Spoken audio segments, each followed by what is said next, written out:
সংকীর্ণ চল আর ব্যাপক চলের পরে অবশ্যই যে দুটো অপেক্ষকের কথা তোমাদের পড়তে হবে, সেটা এক নম্বরে যেটা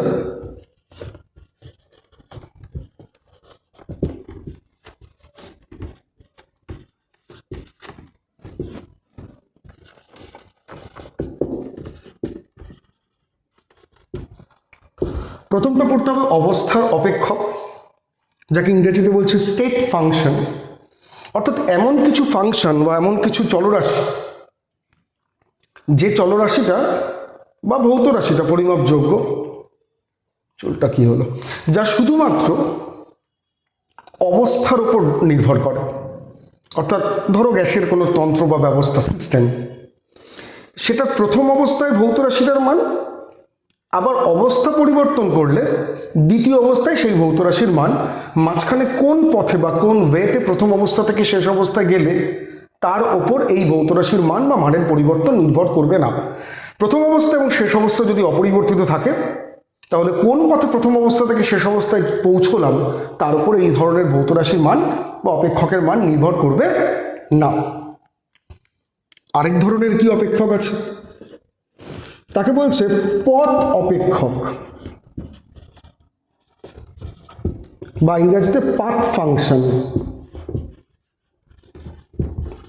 কি পাথ ফাংশন নামটার মধ্যে লুকিয়ে আছে এমন কিছু চলরাশি যা প্রথম অবস্থা এবং শেষ অবস্থা অপরিবর্তিত রাখলেও কোন পথে প্রথম অবস্থা থেকে শেষ অবস্থায় পৌঁছলাম বা কিভাবে পৌঁছলাম তার ওপরে এদের মান বা মানের পরিবর্তন নির্ভর করবে।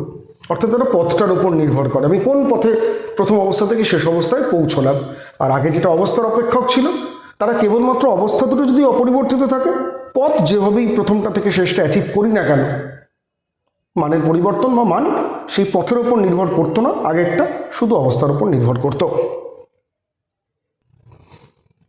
এবার আসি তাপগতিবিদ্যায় যখন কোনো ব্যবস্থাকে বিবেচনা করব, তার নির্দিষ্ট অবস্থা এবং অবস্থার পরিবর্তন নিয়ে আলোচনা করব।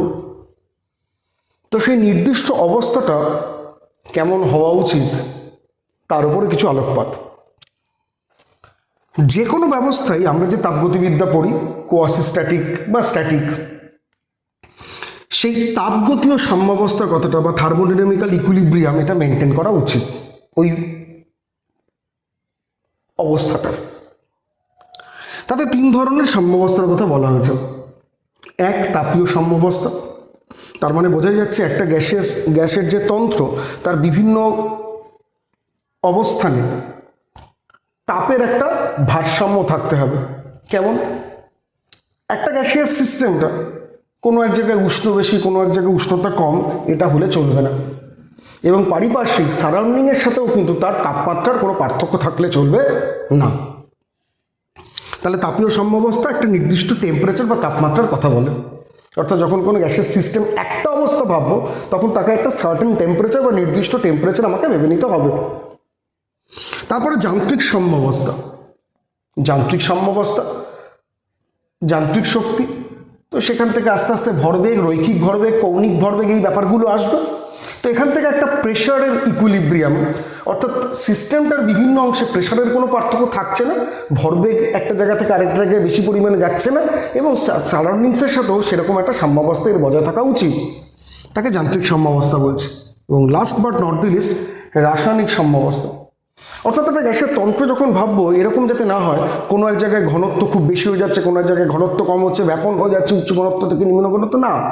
একটা স্টেট যখন ভাববো, একটা অবস্থা যখন ভাববো, তখন অবশ্যই আমরা যে চ্যাপ্টারটা পড়ি থার্মোডাইনামিক্সের ক্লাস 11-এ, তাতে তাপীয় সাম্যাবস্থা থাকা উচিত, যান্ত্রিক সাম্যাবস্থা থাকা উচিত এবং রাসায়নিক সাম্যাবস্থা থাকা উচিত। এই তিনটে সাম্যাবস্থা যখন একসঙ্গে প্রতিপালিত হয়, মেনটেন হয়, তখন সেই সিস্টেমটা তাপগতীয় সাম্যাবস্থা বা থার্মোডাইনামিক্যাল ইকুইলিব্রিয়ামে আছে, এটা বলে দেওয়া যেতে পারে। এবার এই ইকুইলিব্রিয়ামে আছে এই রকম গ্যাসের একটা তন্ত্রের একটা নির্দিষ্ট অবস্থা এবং তার বিভিন্ন ধরনের পরিবর্তনের